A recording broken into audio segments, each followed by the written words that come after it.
2 years ago, Fordham basketball upset the number 25 ranked Harvard Crimson thanks to Brian Smith hitting a corner three-pointer to lead them to the victory. But today, the Bigs didn't step up, and down by 11 at halftime, they made a big run, but it wasn't good enough as the Rams fell by 8 to the Crimson. I just told my team, our team, that we played hard for about 15 to 18 minutes, as hard as we're capable of. And that's obviously very disappointing to me as the head coach and our staff.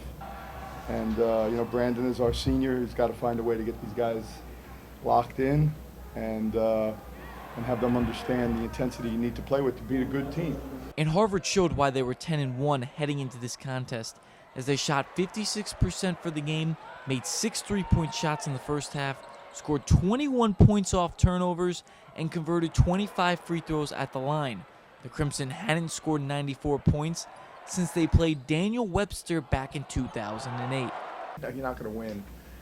We're not built to outscore people. They scored 94 points in our building, so they're just unacceptable.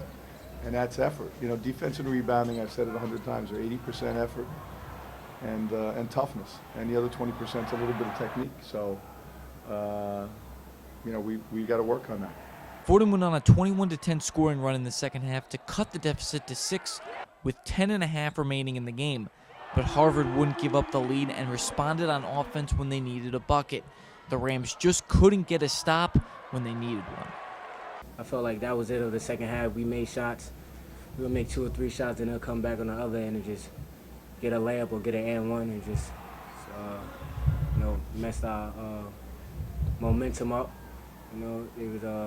We was making big shots. The crowd was getting into it, and then it would just come down and just make a big shot and then air the whole gym out. And that's what I think really messed us up in the second half a bit. The Rams were led in scoring, though, by Branden Frazier, who had 31 points and 7 assists.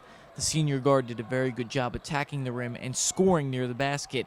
His game today reminded me of what you'd see on a blacktop in the city, and he was very effective. He just couldn't do it all by himself. He continued to compete, but you can't do it alone. You can't do it alone. Mandel Thomas, look, what are we going to say? He's got a bad hamstring. He's 2 for 10. You can't play that way. Brian Smith only gets 5 shots up. He's too good a player to only get 5 shots up. He's a junior.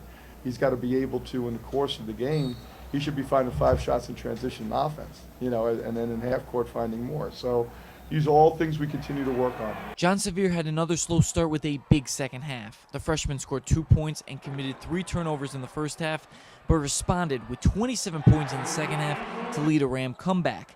His motor, though, needs to start running earlier in games to help this team moving forward.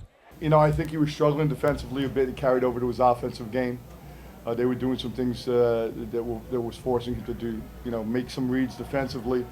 I think that affected him offensively. I think he wasn't as aggressive as he usually is. He's got to come out of the gate that aggressive.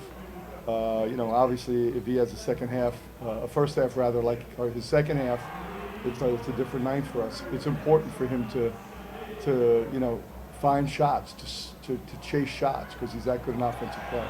The Bigs had a rough time finishing near the rim. I heard Ryan Rooms coming to the bench say that this was not his game. The Rams wanted to attack the rim and be physical, but needed the front court to lead the way. Well, we talk all the time about them being able to elevate and score over people, and they struggled a little bit with that tonight. It was a very physical game, I thought, especially in the first half, both on the perimeter and then in the paint. I think it became less physical on the perimeter in the second half, which was good for us because we were driving the basketball. That's what our game plan was, to drive the ball and soften up the defense that way. But, they struggled to score a little bit around the basket. And obviously, when you look at numbers and 2 for 7 and only 3 for 5, it's a concern. Overall, Fordham lost to a very good team that went to the NCAA tournament last year. But it's that 40 minutes of effort that haunts them on Saturday afternoon games. That's a good basketball team. It's just a shame. I always regret when, if you play just guts out for 40 minutes and you lose a game, then you can sleep at night. But when you don't, that's what eats at coaches, because there's great potential.